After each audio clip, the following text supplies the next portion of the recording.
Want more Gators Breakdown? Join Gators Breakdown Plus. Starting at $3 a month, get access to unique episodes, plus a blog, chat room, giveaways, shout-outs, and more. Gators Breakdown Plus is furthering the interaction with fans and listeners like you. Head to gatorsbreakdown.supportingcast.fm to join Gators Breakdown Plus today.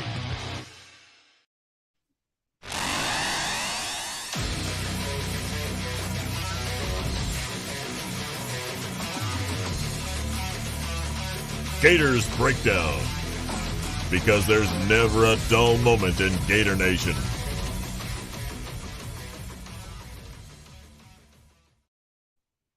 Well, there's certainly not a dull moment this weekend. Most weekends recently, right? Let's get into it right here, man. Gators hot on the recruiting trail.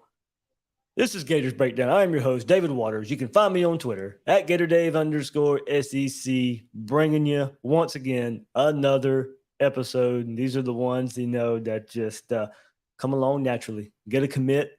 Let's go do an episode, bringing you the info on these new commits, these new recruits, and the big weekend for the Gators up front on the defensive line. One surprise with Norman over the weekend, but we were looking for Saturday with Kelby Collins and today on Sunday with Kamran James. Felt good about both. Florida gets both with the surprise of Norman, but right here on Sunday, Kamran James commits to the Gators, giving the Gators their third defensive line commit in just 2 days. Coach Chaos, this staff on fire right now. Hit that like button. Hit that subscribe button. Really helps us out here on Gators Breakdown, bringing y'all these commitment recruiting episodes. Subscribe, get those notifications, turn those notifications on so you know when an episode like this goes live, you'll get that notification. Hop in here, have some fun with me right here on this episode of Gators Breakdown. Leave a comment. Recruiting's on fire right now. I know it maybe took a bit to start feeling good about recruiting. I know there was plenty of comments when it wasn't going so well or when it maybe didn't look so well. Let's turn that around, leave some comments about the positivity going on around Gator Nation right now. You can feel it. I can feel it. Let's go. Check us out at the home of Gators Breakdown, news4jax.com/Gators Breakdown. Plenty more coverage there of the Gators. And, of course, on Gators Breakdown Plus, if you want a chance to be in the stadium with a pair of tickets to Florida versus Utah, you can join Gators Breakdown Plus for a chance to win a pair to get into the stadium there. And, of course, the Discord is hopping with all this recruiting news. All right, Gator Nation, let's get to it. You know it. We got to commit. Kamran James from Orlando, Florida, Olympia High School, 6'6.5", 265 pounds, a 4-star on both recruiting services, 24/7 Sports Composite, and the On3 Consensus. We will get into a little more about the rankings here for Kamran James. Very interesting prospect here for the Gators. But on the surface, let's start right here on the 24/7 Sports Composite. He is the 188th overall player in the class, the 28th defensive lineman in the country. On3, 213th overall player on the On3 Consensus, and 26th defensive lineman. But as I said, we need to dive deeper. There's a couple storylines here with Kamran James that I know you guys have followed. I have followed as well. But if you go to On3's sole rankings, just their rankings, where they don't include 24/7 and Rivals and ESPN, On3's own rankings has Kamran James as the 23rd best player in the country. The 23rd best player in the country. That is what some people think of the potential of Kamran James.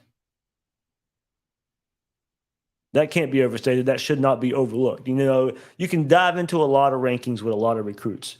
But when you see, 188th overall on the 24/7 Sports Composite and the 213th overall on the On3 Consensus, but you dive in a little deeper and then see that he's as high as the 23rd best player in the country, that deserves to be noted. Florida was James's first big offer back in February. This staff identified him early. No doubt that helped. Being in the in-state school helped as well. But Florida, Coach Spencer, this staff identified James way before and offered before the other big schools out there. Florida offers, then comes Auburn, then comes Miami, then comes Georgia, Florida State, Alabama. And one interesting storyline here, because of that, Florida identified him early. He wasn't that highly ranked, nowhere near where he is right now. He's had a big rise in the rankings. And 24/7, you can go back and look at the history of rankings here. And as I said, there's a couple storylines here to follow with James. How high he is on 3 and the rise of his ranking on the 24/7 rankings. They had him as the 385th ranked player back in April.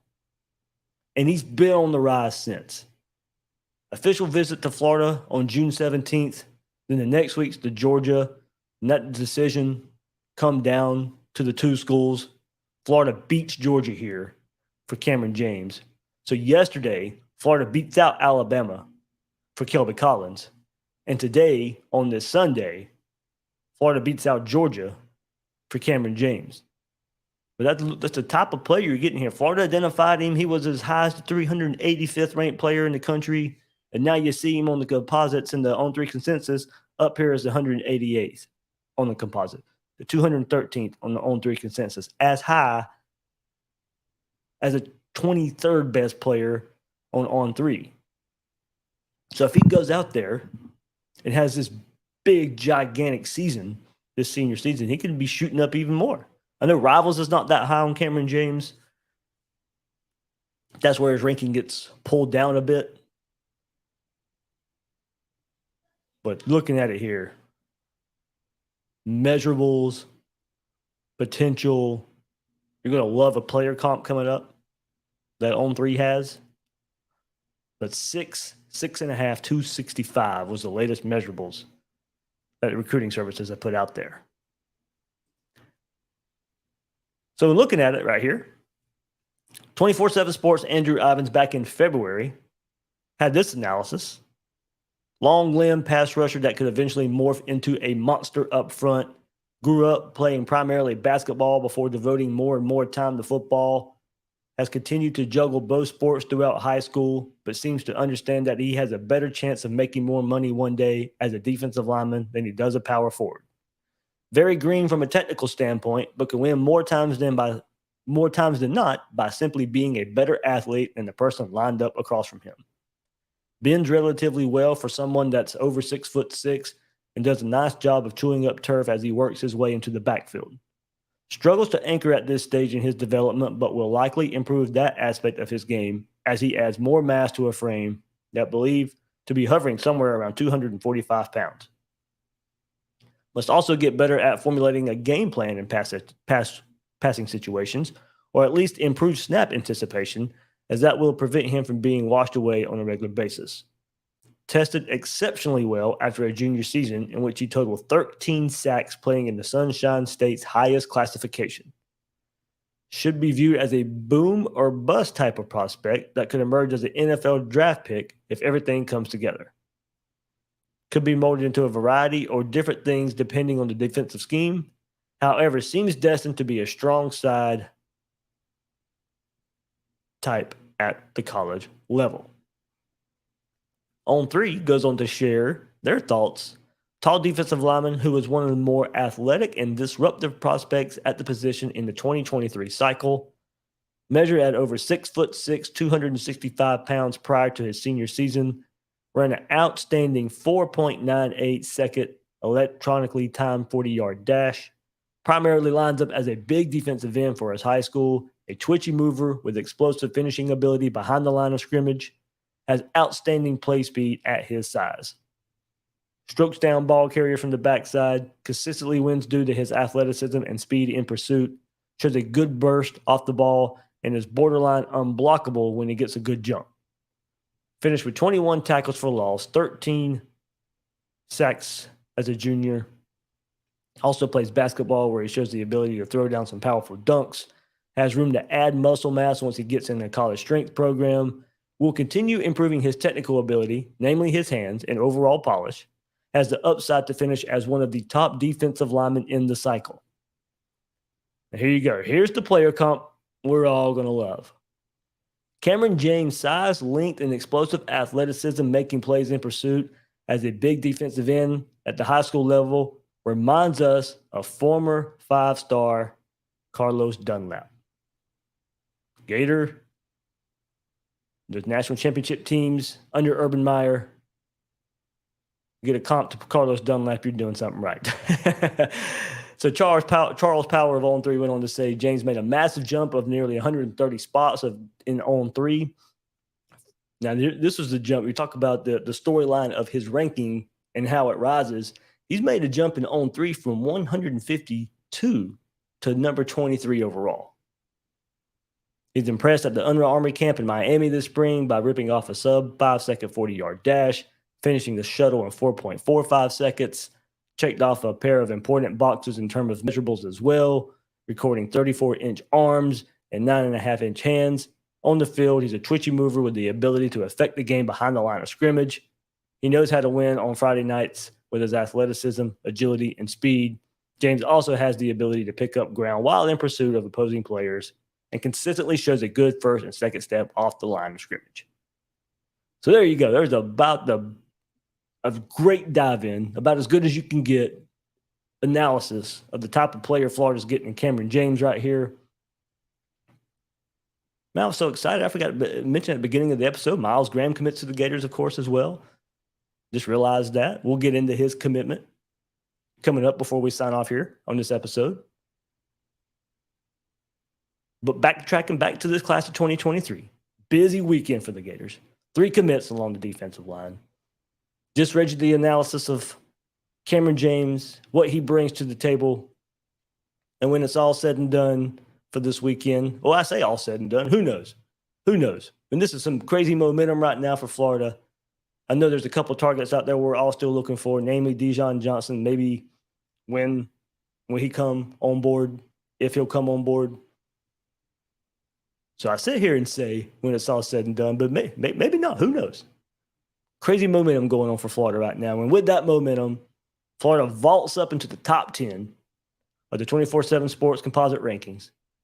Right there at number 10, the 10th ranked class, jumping Penn State, 1 spot behind Miami. The Gators now with 20 commits, 18 4-stars.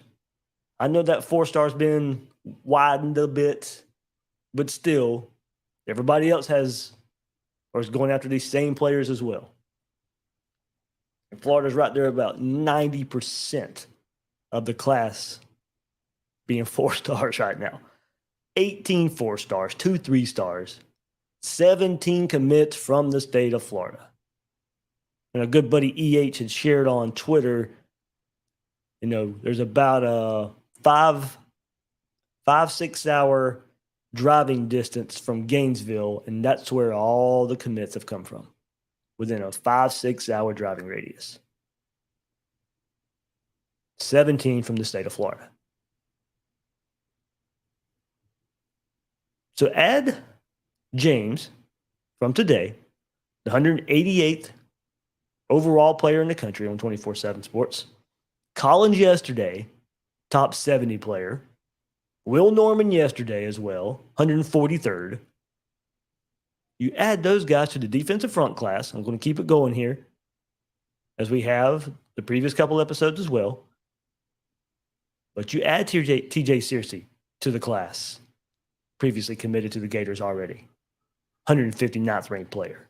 Edge rusher Isaiah Nixon, maybe more of an outside linebacker, but for right now, labeled up there on the defensive front, 205th ranked player. And the Gators also had the 255th ranked player committed to them in Gavin Hill.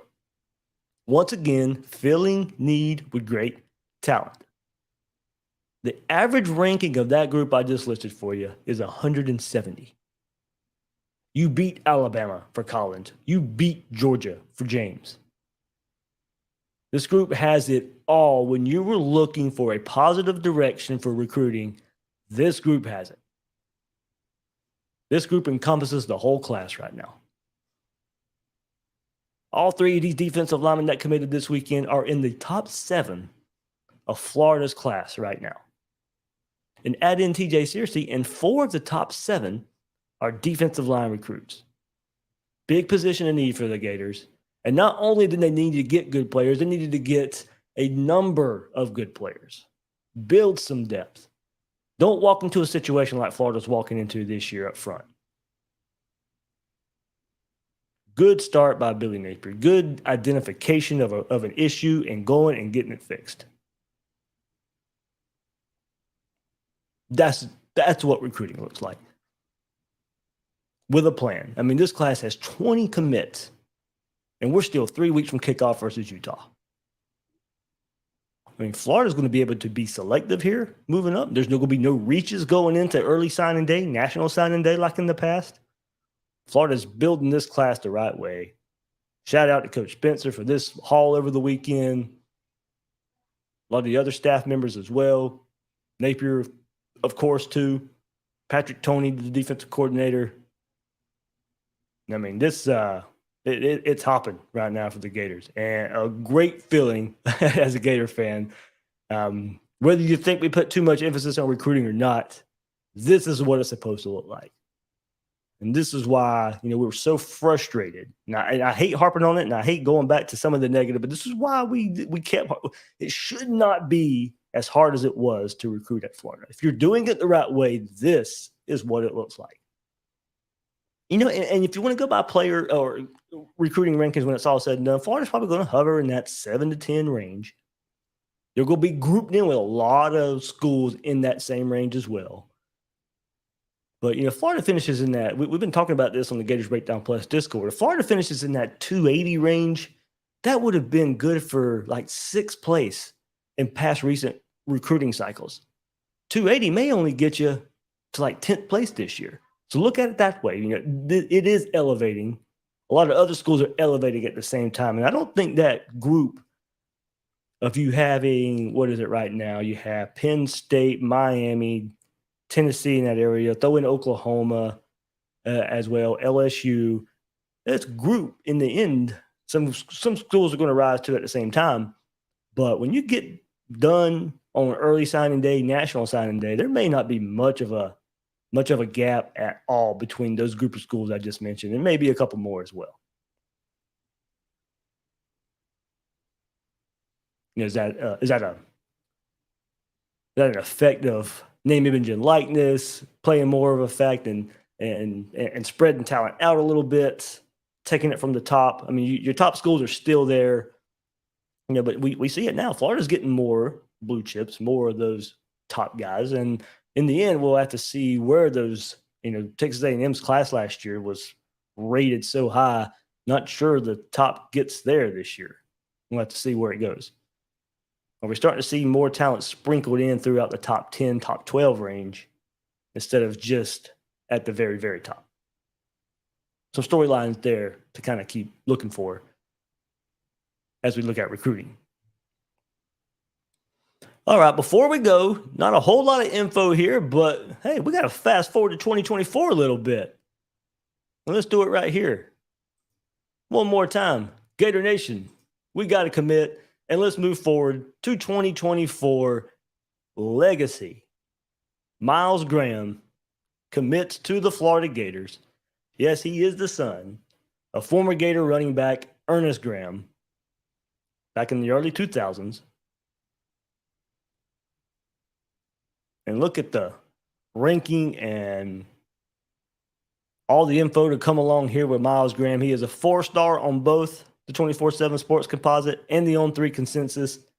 He is the 52nd rated player overall on the 24/7 Sports Composite and the number 2 linebacker in the country.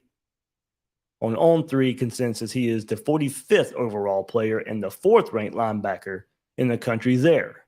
6'1", 212-pound linebacker from Atlanta. Played a sophomore season at Naples, Florida, where his father, Ernest, was the head coach. Got snaps on both sides of the ball, working at linebacker and running back.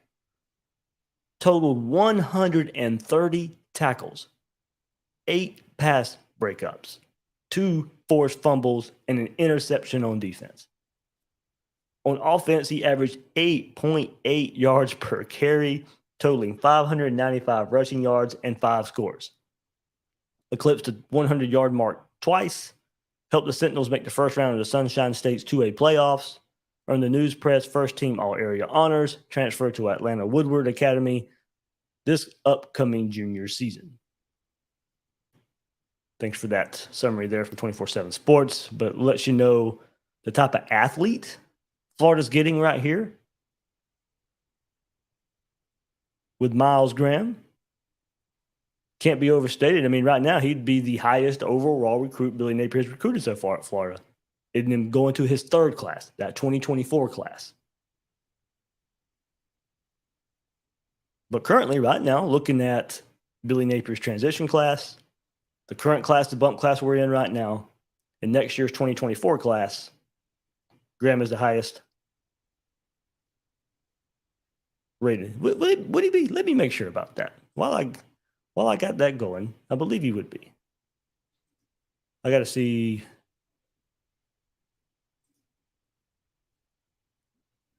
I got to make sure I'm right about that while I'm sitting here, because where was Kamari Wilson? 44th. So never mind. Kamari Wilson would be the overall highest. So let me correct myself. That pinged in my head as I was sitting there thinking about that. Cormani McLean in this coming up class may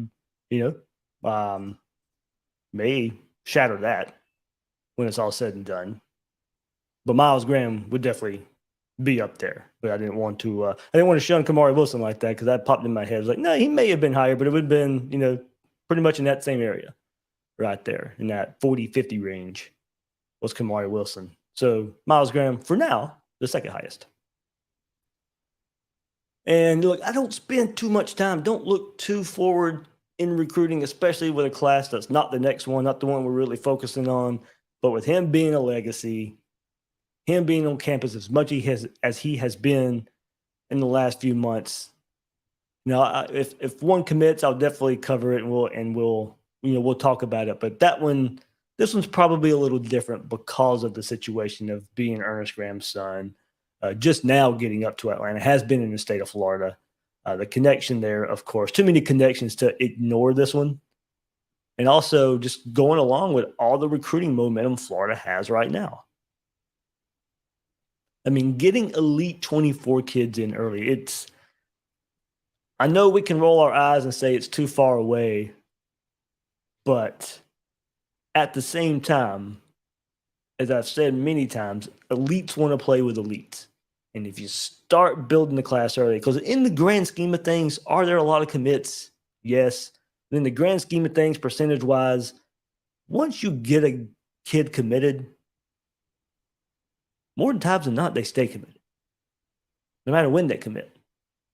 Unless a coaching change happens or something like that, this should be a pretty good indication what we've seen lately on the recruiting trail, and now what we've seen to kickstart the 2024 class. I mean, this is Billy Napier's first commit for the 24 class. What we're seeing right now is a great start to that. And as I keep saying, elites want to play with elites. So this is going to get a lot of 24 kids who Billy Napier's building those relationships with right now, noticing, well, hey, look, start looking at that class, and there's Myles Graham right there. And not only is it big for that 24 class, but in a way big for this 23 class too, because linebacker recruiting, as good as recruiting has been this cycle, did not take off like we wanted it to. Big commit from Jaden Robinson this past week. Glad to have him in the fold. Another 4-star to add to the 23 class. But we can all admit there were some misses there at linebacker early in this class. Grayson Howard going to South Carolina. Lewis Carter committing to Oklahoma. And we'll see if Florida can get and flip one of those guys. And then we're sitting there saying, okay, great rebound. Way to come back around on linebacker recruiting. But now you can at least go and point towards 24. And it might be a legacy, and that may have helped a bit. But you know what? You couldn't mess it up. And Georgia just lost a legacy running back that's committed to Alabama. So this was a lot of legacy did help Florida. sometimes guys want to go and build their own brand, want to build their own legacy. But right here, right now, linebacker recruiting off to a great start in 2024. Overall recruiting in 2024 off to a great start with the commitment of linebacker Myles Graham. And we'll get back into him. Usually start peeking at the next class when signing day is all done for this current class, and we'll peek ahead to the next class. So we'll circle back around on Myles Graham. He'll have this season coming up. We'll have a lot more on him. What did he do his first season in Atlanta? A lot more to look forward to there, Myles Graham in the 2024 class. But great start there and great momentum right now for the current class, the 2023 class for the Gators. That is now a top 10 class. So, all right, let's go pick at some of these comments right now. Let's see. All right, a lot of them. So let me try and catch up. Chris Witz. Napier's building a wall around Florida, telling everyone to stay out. Hey, look, what did I know it's nothing new, but one of my big areas of stress when you reset recruiting with a coaching change, what do you need to do better than the previous staffs did?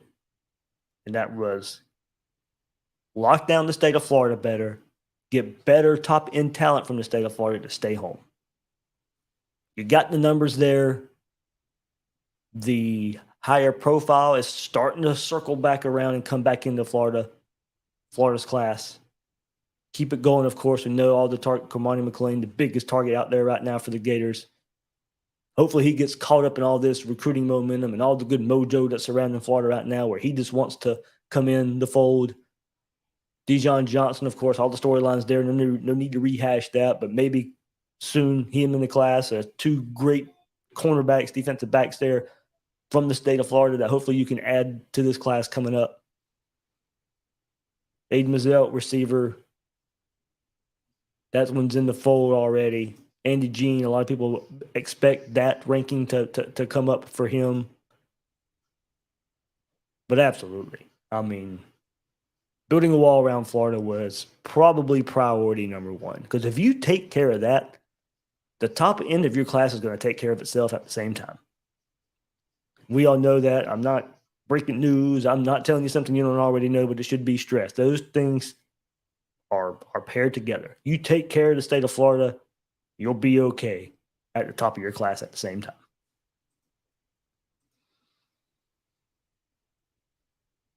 Chris Witt also saying Gators the hottest team in the nation right now. Absolutely. And I'm a big fan of Josh Pate on 24/7 Sports and his podcast. And a couple of weeks ago, he admitted, okay, maybe he wrote off Billy Napier in Florida recruiting too soon. Well, you can best bet.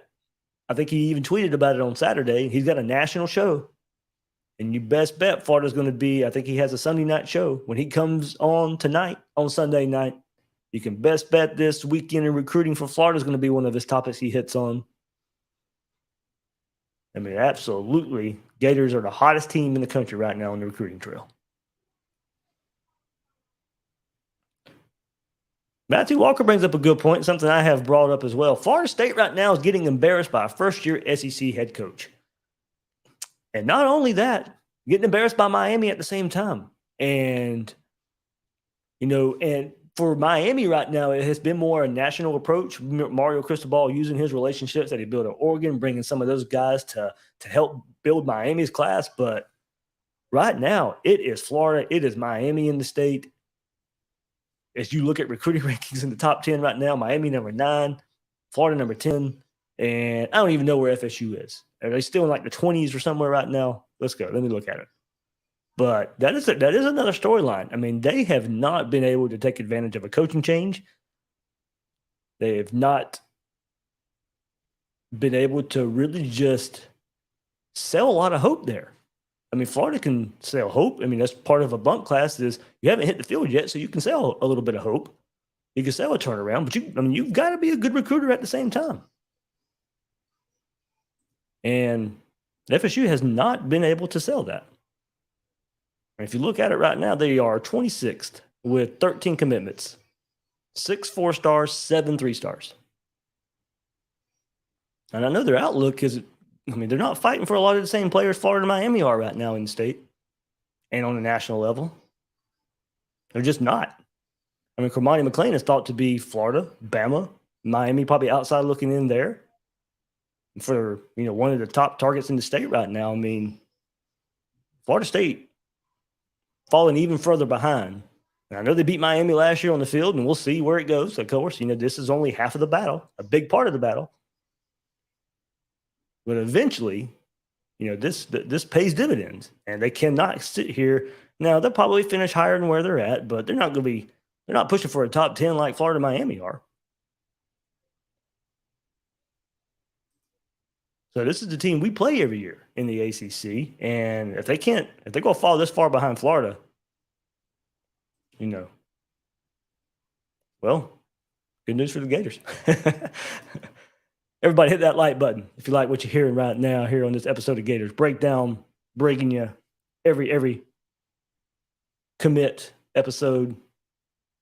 Fighting Gator says the future of the defense is looking great. Absolutely. Just on defense alone. I know I've just concentrated on the defensive line. But if we go to this commit list, Kelby Collins on defense, Will Norman, TJ Searcy, Jakeem Jackson, Jordan Castell, Isaiah Nixon, Sharif Denson, Kamran James. I've listed off names right there. Gavin Hill, Aaron Gates, Jaden Robinson. Pretty good list there for the Gators on the defensive side of the football. Let's see. The lowest rated is Jaden Robinson. He's 378th ranked player in the country. He's the lowest rated defensive player for Florida. Floor has absolutely been raised in Gator recruiting. And lowest is Tyree Patterson, the wide receiver, 823rd ranked player in the country. Bryce Lovett, 604 along the offensive line. Then you got a big jump. Creed Whittemore's 407. That's the lowest. So floor is definitely being raised in this Gator class. All right. I see all the mustard comments, of course, in relation to Dijon out there. So, yeah, I hope that one's coming soon, guys. I know we've been kind of waiting on that one ever since, week before Friday Night Lights. So it's been three weeks or so. Let's see. Let me try and get a couple more. I'll come back around. Money Green says, shout out to Katie Turner. Absolutely. You got to make these visits a whole lot of fun for recruits. That new facility opening up today as well. Going to be even better. A lot more to sell. But big time Bree Wade, of course. Shout out to her too. Just everybody right there. I told you guys being around all this on Friday Night Lights how different it felt. And I was trying not to have orange and blue glasses on. I was trying not to be so homer with that take. You guys know I pride myself on being fair. I'm fair in my mind. I hope I'm fair in your mind as well. I was hoping I wasn't getting caught up in all the hoopla and stuff, but I think we are starting to see how this staff operates and the effect of how this staff operates. It's paying off. It is paying off. Just a few more weeks and we'll get to see it all on the field, but we know where it starts. And Gators the hottest team on the trail right now. Okay, let's see. And Joby Mitchell says, yeah, Pate's already been bragging today about saying we are on fire. Yeah, so I'm saying Josh Pate's probably got the top national podcast out there as far as college football goes. And all the positivity that should be coming Florida's way on that should be noted. Should be noted for sure.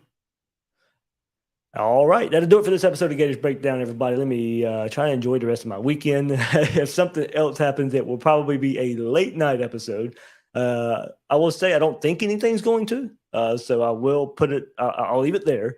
But if it does, expect a pretty late night episode, like last night, of course. So trying to get back. My daughter goes back to school tomorrow. I'm going to try and enjoy the rest of the day with her before she has to go back to school and family, all that stuff. So good news on the recruiting front for the Gators.